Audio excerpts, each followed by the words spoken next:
இந்த கொரோனாக்கு அப்புறம் நம்ம மக்கள் செல்லு செல்லு செல்லு செல்லு செல்லுட்டு மூளை ஃபுல்லா என்ன ஆயிடுச்சு போச்சு, செல்லாவே ஊறி போச்சு.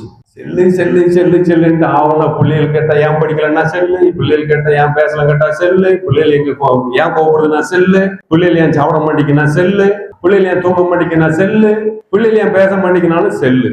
எப்பதான் இதெல்லாம் மாத்த போறீங்க? ஒரு டெக்னாலஜி வரக்கூடாதா புதுசா? இன்னும் அதையே குறை சொல்லிட்டு இருந்தீங்கன்னா அடுத்த 25 வருஷம் கழிச்சு இல்ல 20 வருஷம் கழிச்சு ஆன்டி மொபைல் டிசார்டர் AMDன்னு ஒன்று கேட்டகரைஸ் பண்ணுவாங்க. என்னது anti mobile disorder? Cellphone use பண்றவங்களை பார்த்து நீங்க கோவப்பட்டீங்க, செல்போன் யூஸ் பண்றாங்க என்கிட்ட பேச மாட்டேங்கிறாங்கன்னு சொன்னா யாருக்கு மருந்து மாத்திரை கொடுப்பாங்க?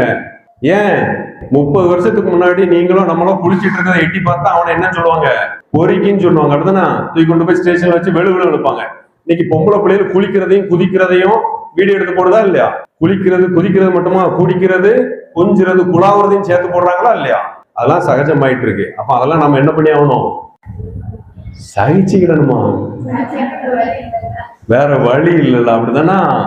நமக்கும் செல்ஃபிக்கும் சம்பந்தமே கிடையாது. ஆனா டச் போன் வச்சிருக்கோம் பாத்தீங்களா? இப்படி எல்லாரும் வச்சிருக்காங்கன்னு நம்ம மாறினதுனாலதான் நிறைய விஷயங்கள் நம்மளை விட்டு போயிருச்சு. தடி எடுத்தவன் தண்டால்காரன் சொன்னாங்க. கம்பு வச்சிருந்தா, தாடி வச்சிருந்தா, மீச பெருசா வச்சிருந்தா பொறுக்கின்னு சொன்னாங்க. இன்னைக்கு பஸ் ஸ்டாண்ட்ல போனீங்கன்னா அனௌன்ஸ்மெண்ட் வருது, வாக்கிங் போறீங்களா கையில கட்டை எடுத்துட்டு போங்க, கம்பு எடுத்துட்டு போங்கன்றான். மாறிக்கிட்டு வருதா இல்லையா?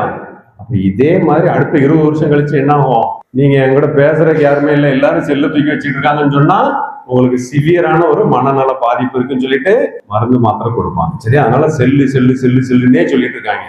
இந்த செல்லை எப்படி ஆக்கப்பூர்வமா பயன்படுத்தலாம், இதை எப்படி இந்த மாதிரியான அருவருப்பான விஷயங்களை நம்ம வீட்டு பிள்ளைகள் செய்யாம பாத்துக்கலாம் அப்படிங்கிற விஷயத்த நம்ம யோசிச்சு பார்ப்போம். சரியா?